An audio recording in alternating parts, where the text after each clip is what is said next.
Assalamualaikum warahmatullahi wabarakatuh. Apa kabar teman-teman semuanya? Semoga selalu dalam keadaan sehat dan bahagia. Nah, kembali lagi bergabung dalam channel Ngaji Bareng. Nah, pada pertemuan kali ini kita akan membahas suatu keadaan di mana kita dihadapkan menjadi seorang imam dengan para makmum yang masih belum balik atau anak-anak kecil. Kita tahu sendiri ya, anak kecil kalau sholat itu kan terkadang masih suka bercanda atau bahkan niat maupun bacaannya itu belum hafal semua. Nah, masalah ini akan kita bahas lebih lanjut pada pertemuan kali ini. Oleh karena itu, tetap di sini dan jangan kemana-mana. Kita simak video selengkapnya. Halo teman-teman semua, bagaimana jika suatu saat kita dihadapkan keadaan yaitu kita harus menjadi imam untuk para makmum, yang mana para makmumnya ini adalah anak kecil yang belum balik. Dimana kita tahu sendiri ya, biasanya kan kalau anak kecil yang belum balik itu terkadang sholatnya sambil bercanda atau mungkin belum hafal semua sebagian dari bacaan di dalam sholat. Penjelasan ini bisa kita mulai dengan menyentuh sumber dari kitab Fathul Mu'in karangan Ahmad bin Abdul Aziz bin Zainuddin bin Ali bin Ahmad al-Mabari al-Malibari al-Hindi. Pada bab sholat menerangkan bahwa hukum sholat bagi anak kecil yang belum balik adalah belum wajib. Kemudian seorang mukmin yang ingin melaksanakan sholat itu hendak melakukan ibadah, maka harus membersihkan diri dari hadas, termasuk juga anak yang belum balik memiliki taklif atau beban untuk bersuci sebelum melaksanakan sholat. Karena pada dasarnya anak kecil itu dihukumi maslubul ibaroh atau ucapannya tidak dianggap, mau meniat menghilangkan hadas bagaimana jika memang nyatanya dia masih menanggung hadas. Nah, walaupun seperti itu, dia wajib melaksanakan wudhu sebelum melaksanakan sholat.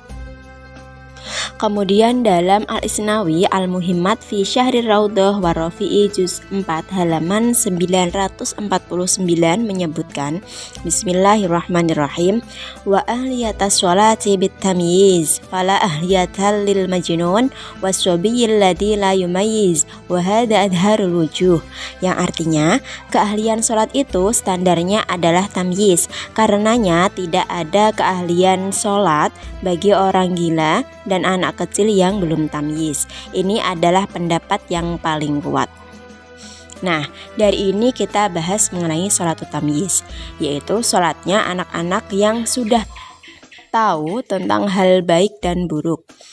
Namun standar tamyiz di sini bisa berbeda ya dengan dalam memberi standar itu sendiri.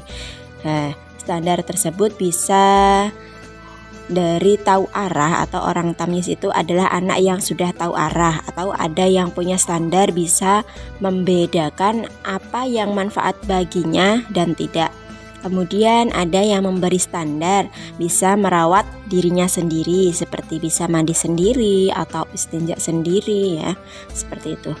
Lah, sholatnya anak kecil yang belum balik dan sudah tamyiz itu hukumnya sah jika memenuhi syarat sah sholat seperti suci, wudhu. Nah, jika sholat maka itu hukumnya sah karena anak kecil sudah melaksanakan syarat sah sholat tersebut.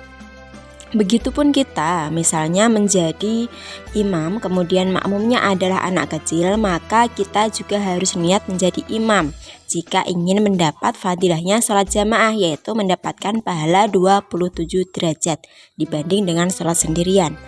Kalaupun kita sholat sendirian artinya tidak niat menjadi imam, tapi di belakang kita nih ada anak-anak kecil, yaitu tidak apa-apa ya, tapi gitu kita tidak mendapatkan fadilah sholat jamaah. Nah, pada intinya di sini jadi meskipun makmum kita anak-anak kecil semua, itu tetap kita mendapatkan pahala jamaah jika memang niat sholat kita itu yaitu niat sholat berjamaah. Nah, bagaimana teman-teman? Apakah sudah jelas penjelasan tadi? Ya, jadi memang kalau suatu saat nanti kok teman-teman dihadapkan dengan keadaan seperti itu ya, bagaimana kita menjadi imam dari anak-anak kecil ya, tetap niat sholat kita adalah niat sholat jamaah ya, walaupun mereka anak-anak kecil tapi hukum sholat mereka itu sudah sah dengan memenuhi syarat sah sholat. Seperti itu ya. Demikian perjumpaan kita kali ini. Semoga bermanfaat ya ilmunya, dan sampai jumpa di video-video selanjutnya. Jangan lupa tetap ikuti channel Ngaji Bareng. Wassalamualaikum warahmatullahi wabarakatuh.